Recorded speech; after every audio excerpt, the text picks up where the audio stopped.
धार जिले की राजगढ़ कृषि उपज मंडी की दसाई उपमंडी की बदहाल स्थिति को लेकर खबर मध्य प्रदेश न्यूज चैनल पर समाचार प्रसारित होने के बाद प्रशासन हरकत में आ गया। अधिकारियों ने मौके पर पहुंचकर जर्जर दुकानों और भवनों का निरीक्षण किया तथा नए भवन निर्माण की प्रक्रिया शुरू करने के संकेत दिए। 8 जुलाई को खबर मध्य प्रदेश न्यूज चैनल ने उपमंडी की जर्जर हालत, टपकती छत और व्यापारियों को हो रहे नुकसान को प्रमुखता से दिखाया था। खबर के प्रसारण के बाद राजगढ़ मंडी के अधिकारी दसाई उपमंडी पहुंचे और दुकानों, कार्यालय भवन तथा अन्य व्यवस्थाओं का निरीक्षण कर स्थिति का जायजा लिया। करीब 35 वर्ष पुरानी इस उपमंडी में अधिकांश भवन जर्जर हो चुके हैं। बारिश के दौरान दुकानों की छत से पानी टपकने के कारण व्यापारियों की लाखों रुपए की उपज खराब हो रही है। 30 व्यापारियों के लिए सिर्फ 10 दुकानें उपलब्ध है, जबकि बाकी व्यापारियों को खुले फड़ पर कारोबार करना पड़ता है। मंडी बोर्ड की उपयंत्री माला सोलंकी ने बताया कि भवनों की स्थिति को देखते हुए उन्हें डिसमेंटल कर नए भवन निर्माण का प्रस्ताव तकनीकी रिपोर्ट और फोटोग्राफ के साथ मंडी बोर्ड को भेजा जाएगा।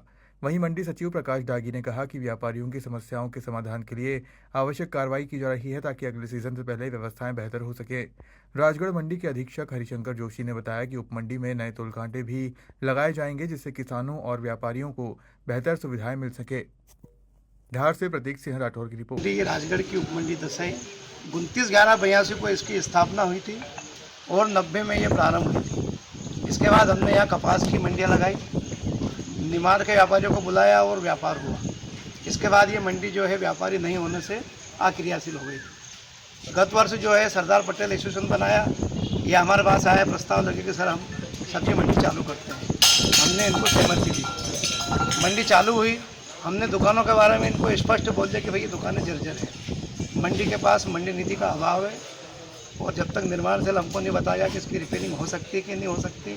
हमने इनको 3 बार नीलाम करी, पहले पूर्व में किसी ने भाग नहीं लिया। हमने कलेक्टर दर पे इसका निर्धारण करवाया, उस समय भी किसी ने भाग नहीं लिया था कि भाई जब तक इनकी रिपेयरिंग नहीं होगी जब तक इनको नीलाम नहीं करेंगे।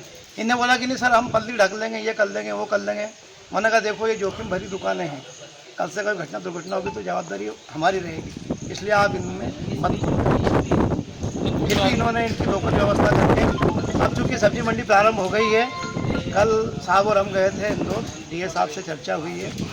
उन्होंने बोला कि कहीं भी एक वैकल्पिक समाधान निकालो। उन्होंने इंजीनियर मैडम को निर्देश दिया और ये हम बोल कर गए थे इनको उस दिन कि हम फिर आएंगे 2 दिन बाद और आपकी समस्या का समाधान। अच्छा सर, ये क्या नियम है? बताते हैं कि 33 साल या 30 साल में डिसमेंटल का निर्णय होना चाहिए, तो ये निर्णय क्या है स्थिति? कोई भी संरचना जिसकी अवधि 30 साल हो जाती है, फिर उसको मंडी समिति के प्रस्ताव के आधार पर डिसमेंटल की कार्रवाई होती है। पर चूंकि इन दुकानों को अभी 25 साल हुए हैं, पर किंतु ये समय के पूर्व ही ऐसी अवस्था में आ गई है कि इनको डिसमेंटल ही करवाना पड़ेगा। इसके लिए हम मंडी समिति से औचित्यपूर्ण प्रस्ताव उपयंत्री की अनुशंसा के अनुसार भिजवाएंगे। अच्छा सर, यदि मान लीजिए मंडी चालू होती है तो क्या क्या सुविधा आप यहाँ पे उपलब्ध कराएंगे व्यापारियों को?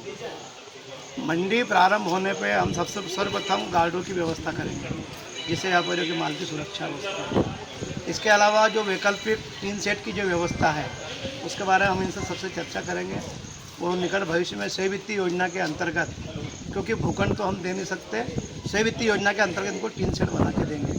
उसमें यह प्रावधान है कि उसकी बोली लगेगी और व्यापारी जो है 4 किस्तों में उसके पैसे जमा कराएगा। हमने राजौर में दुकानें बनी हैं इसी प्रकार की। सर, अभी तक ये रिपेयरिंग कितनी बार हुई हो चुकी है ये बिल्डिंगें? बनने के बाद से इनकी वर्तमान तक रिपेयरिंग नहीं हुई है। व्यापारियों ने जब जब उपयोग किया उन्होंने ही उनके स्तर से अनाज के व्यापारी में रिपेयरिंग करवाई। सर, मूलभूत सुविधा कुछ भी नहीं है। मूलभूत सुविधा नहीं होने का कारण था कि ये मंडी निष्क्रिय थी। अब ये मंडी सक्रिय हो गई है तो जो मूलभूत सुविधा हैं वो हम सभी उपलब्ध कराएंगे।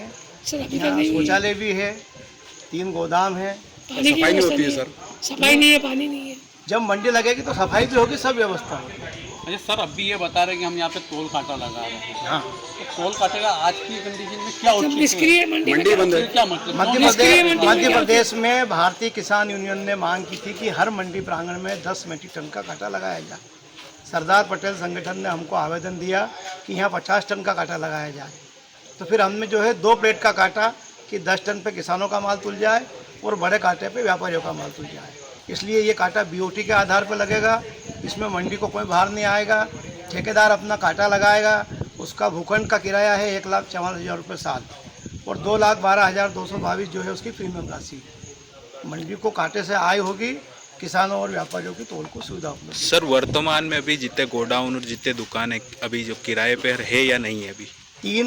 200 MT गोदाम जो है ये किराए पे है और उनका किराया रेगुलर जमा हो रहा है। ठीक है सर। ये 10 दुकानें जो है मरम्मत के अभाव में जो है नीलामी से पेंडिंग रही है, तो इनका हम बहुत जल्दी समाधान कारक हल निकालेंगे।